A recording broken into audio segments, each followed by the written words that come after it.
Well, hi everyone. Here's an overview of the Denon AVR-E400 network receiver. I think it's a very attractive looking unit, nice, clean, simple front face. They tout its power, its networking capability, and also its upscaling. The 185 watt number, it's an honest number, but it's a peak instantaneous number.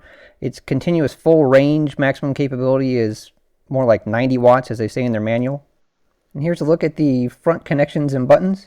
You have a HDMI input, a USB, which is a 5-volt 1 amp, your input for your setup mic, headphone jack.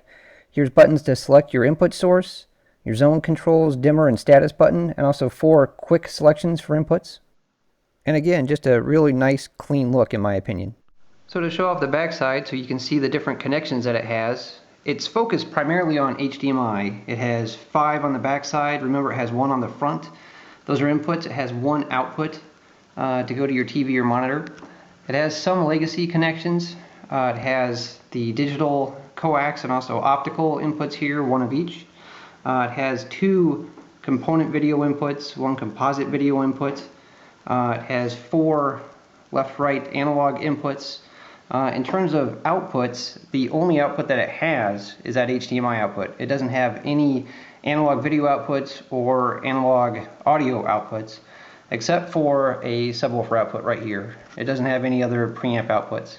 The speaker connectors are a little bit different than what probably a lot of people are used to.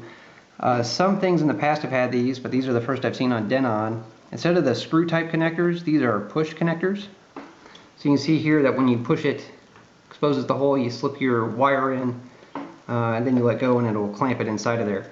For bare speaker wire, I think these are better than the screw-on types, but for banana plugs like this, this is one of my favorites right now. This is the Sewell deadbolt design.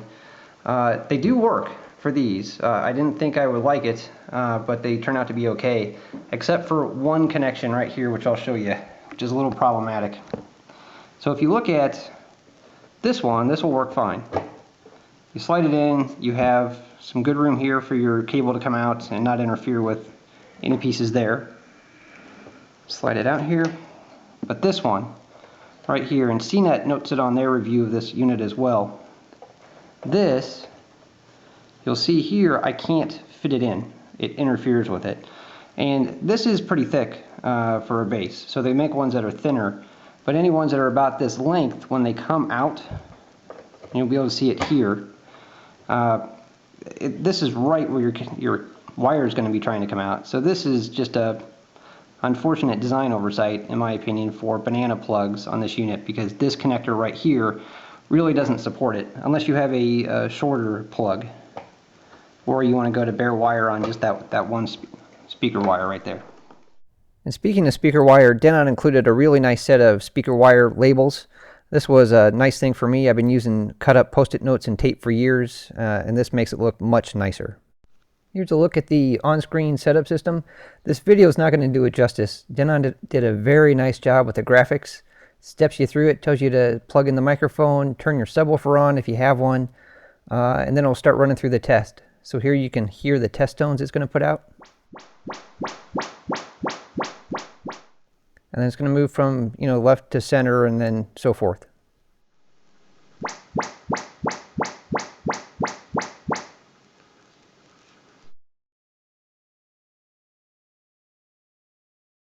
So we've seen the back and we've seen the front, so now let's take a look on the inside. So I'm going to pull this cover off and we'll take a look at what they've got in there.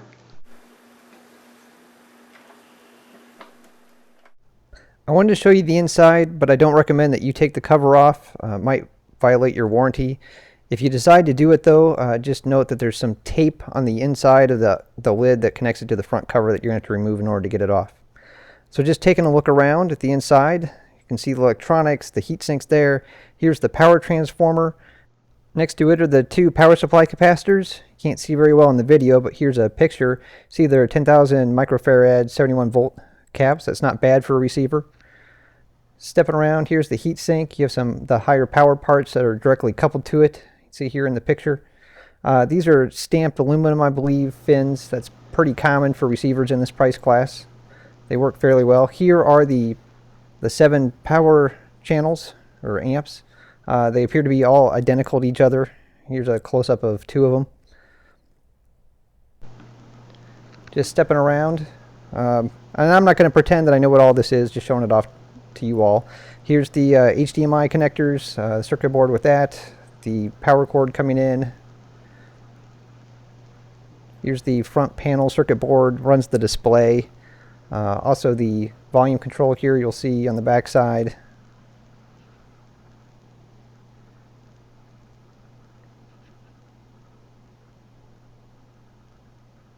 Another view of the power amps on that front board there.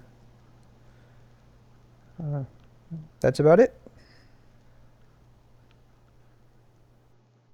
Well, that's the end. Thank you very much for watching. If you have any questions, feel free to leave a comment and I'll respond as soon as I can. Thanks.